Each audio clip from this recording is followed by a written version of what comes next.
Hello friends! In Stardew Valley there are tons of cool crafting recipes to learn, from scarecrows to farm equipment and even some snacks. Of course, these things can be super useful on their own, but can you make money specifically from crafting? I asked my team of scientists to calculate profits for all of the crafting recipes, and I want to share their results. If you find this interesting, please like and subscribe for more videos like this, and let me know if there are any other topics that you'd like to see as well. With that, let's get into it. To calculate profits, we compared the sell price of the final product to the sell price of the sum of the individual components for 151 crafting recipes. We broke down the components to their base material as much as possible. For example, metal bars were reduced to their ore and coal constituent sell prices. As it turns out, a lot of crafting products are actually worthless if you're trying to sell them for gold, and most of the rest cost more to make than they sell for. Out of all of these recipes, we only found 19 that were profitable. Of course, since we're comparing with the base sell price of the listed ingredients, even those 19 profitable recipes may not be worth your while if you have better uses for those raw ingredients. For example, you probably won't catch me throwing copper ore, wood, or fiber in the shipping bin unless absolutely necessary. Also, keep in mind that these don't account for any professions, so not all of the recipes hold up if you have bonuses for certain sell prices.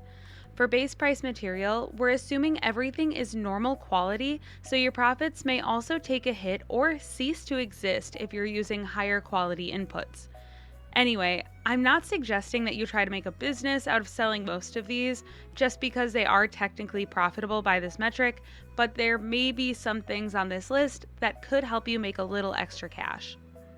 First up, we have the quality bobber at number 19. This just barely crosses into the positive profit range if we go down to the most basic ingredients. It sells for 300 gold, but each one requires 5 solar essence.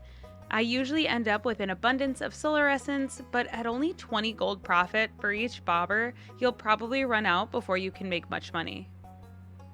Oil of garlic comes next at number 18. A sell price of 1,000 gold is pretty hefty, and if you've got a supply of garlic and oil, you can make some money. I generally don't make oil of garlic for much beyond perfection, but I guess it has its uses.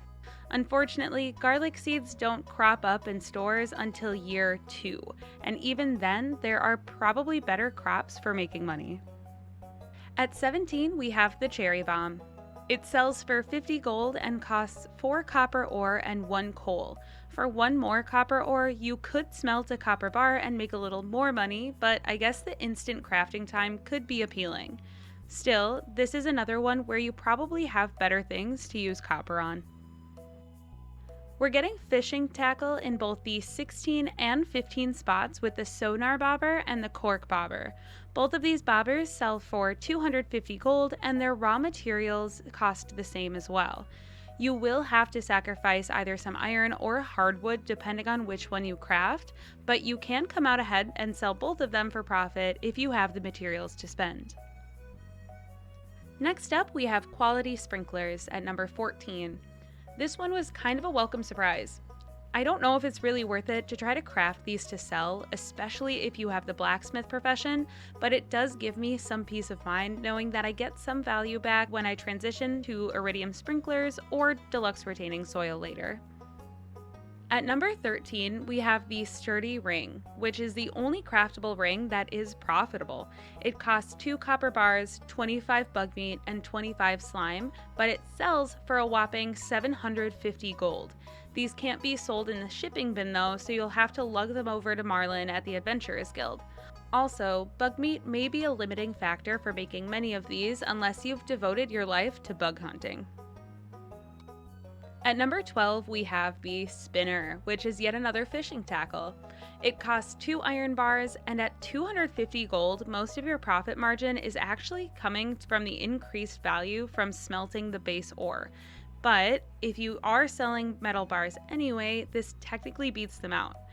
If you have blacksmith profession though, forget it.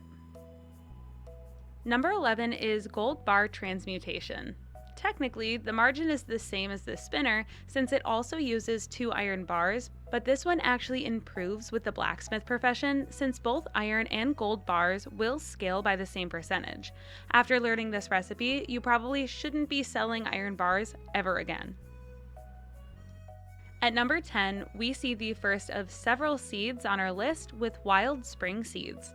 These cost one of each of the following spring forage: wild horseradish, daffodil, leek, and dandelion.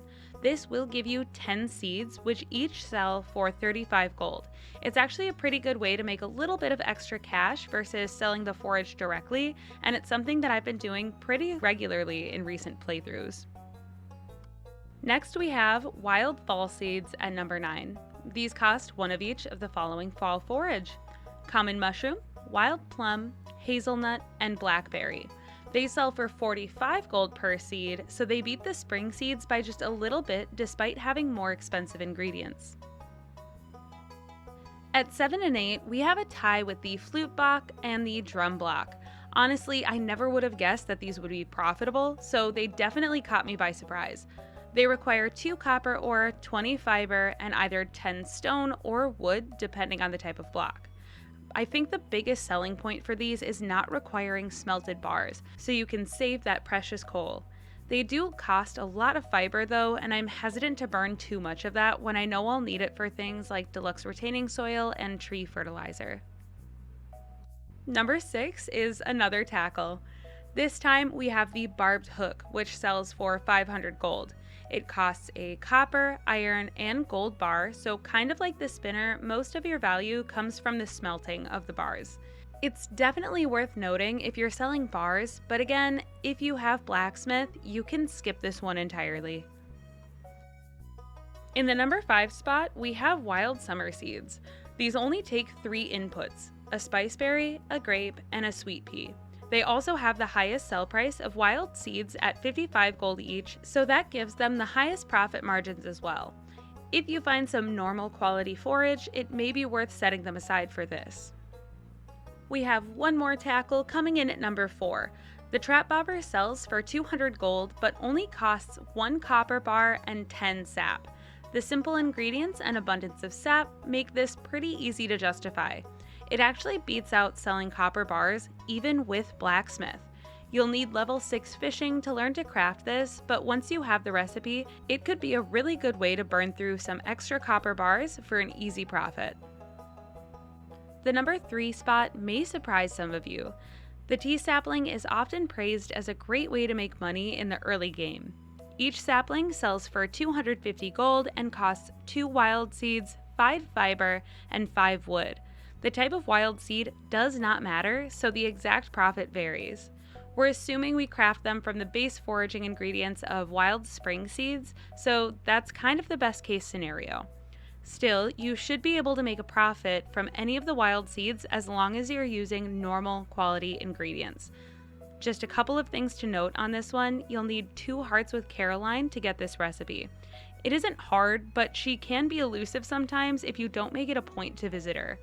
Lastly, as good as this is, it was actually much better before update 1.6, when the price dropped from 500 gold each. Through update 1.5, you could really pile up a lot of cash in your first spring with spring forage. At number 2, we have the Noble Grass Starter. This sells for 50 gold and costs 10 fiber to make. You will have to shell out 1,000 gold for the recipe from Pierre though.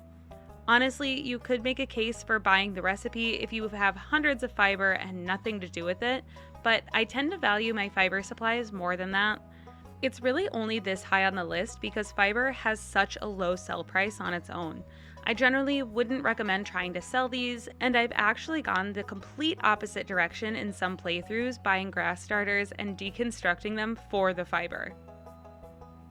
Alright, it's the moment that you've all been waiting for. Prepare to be disappointed. In the number 1 spot, we have Ancient Seeds. Okay, I know this is a letdown. These are crafted from ancient seed artifacts, which sell for only 5 gold. So crafting a usable ancient seed from that gives you 6 times the value. In reality though, almost nobody is going to want to be selling ancient seeds. I did in my 100-day seed-only run, but that's definitely one of the rare exceptions. Ancient fruit plants are pretty much the top crop for easy endgame money making, so planting these in the greenhouse or on Ginger Island is probably what you want to do for the long term.